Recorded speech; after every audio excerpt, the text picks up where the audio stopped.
Convocation का दिन किसी भी स्टूडेंट की ज़िंदगी का एक बहुत अहम दिन होता है, क्योंकि इस दिन हर तालिब इल्म को उसकी मेहनत का समर मिलता है।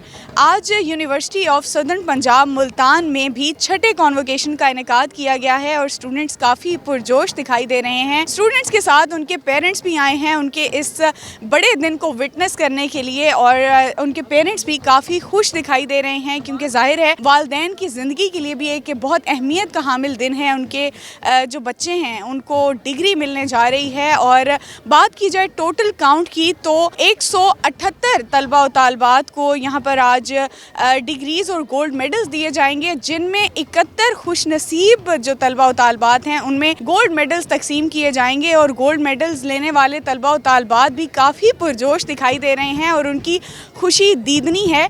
और इसी के साथ ही गोल्ड मेडल रिसीव करने वाले 71 तलबा और तालबात हैं, और साथ ही 107 तलबा और तालबात ऐसे हैं जिनको डिग्रीज़ दी जाएंगी। और स्टूडेंट्स जो हैं वो काफ़ी एक्साइटेड हैं इस दिन को लेकर, अपनी कॉन्वोकेशन को लेकर। और यूनिवर्सिटी ऑफ सदर्न पंजाब में ये कॉन्वोकेशन का पंडाल जो है वो सज चुका है, और स्टूडेंट्स ये भी उम्मीद कर रहे हैं कि अब डिग्री लेने के बाद वो अपनी अमली सलाहियतों को दुनिया के सामने ला सकें, और पुरजोश हैं कि हम ज़िंदगी में आगे बढ़ें।